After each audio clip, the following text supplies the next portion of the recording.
ចម្លាក់កូនខ្មែរជាងយ៉ាមកឹមស្រៀងត្រូវរថយន្តរែងរវើបើកលឿនដូចហោះរេចង្កត់បុករូបចម្លាក់ព្រះបរមាខូចខាតជាច្រើនអង្គគិតជាទឹកប្រាក់ $15,000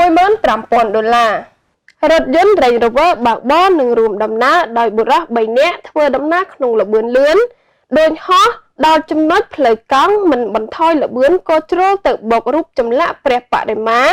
ព្រះពុទ្ធឆ្លាក់ចេញពីថ្មភ្នំបណ្ដាលឲ្យរងការខូចខាតជាច្រើនអង្គចំណែករថយន្តបង្ករេចង្កូតក្រឡាប់ផ្ងាជើងច្រងាំង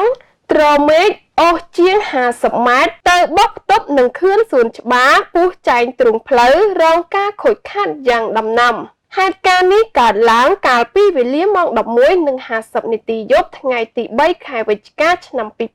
2020 នៅតាមបណ្ដោយផ្លូវហាណូយភូមិក្មួយចំណុចរោងសិប្បកម្មចម្លាក់កូនខ្មែរជាងយ៉ាមកឹមស្រៀងភូមិក្មួយសង្កាត់ក្មួយខណ្ឌសែនសុខរាជធានីភ្នំពេញរថយន្តបង្កម៉ាករេងរ៉ូវ៉ាពណ៌ខ្មៅពាក់ស្លាកលេខភ្នំពេញ 2BI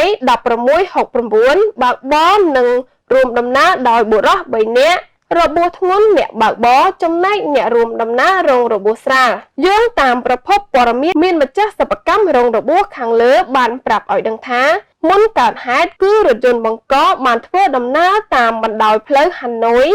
ទិសដៅពីត្បូងទៅជើងក្នុងល្បឿនលឿនដូចហោះមកដល់ចំណុចកើតហេតុផ្លូវមានស្ថានភាពកោងខ្លាំងហើយរថយន្តបង្កបើកលឿនមិនបន្ថយល្បឿននិងបួងចង្កត់មិនទាន់ក៏ជ្រុលទៅបុករូបចម្លាក់ព្រះពុទ្ធបណ្ដាលឲ្យខូចខាតជាច្រើនអង្គក្នុងនោះមានរូបចម្លាក់ព្រះពុទ្ធមួយអង្គធំឆ្លាក់ចេញពីថ្មភ្នំរងការខូចដាច់ព្រះកេសចេញពីព្រះកាយធ្លាក់ដល់ដីនិងព្រះពុទ្ធ 3 អង្គទៀត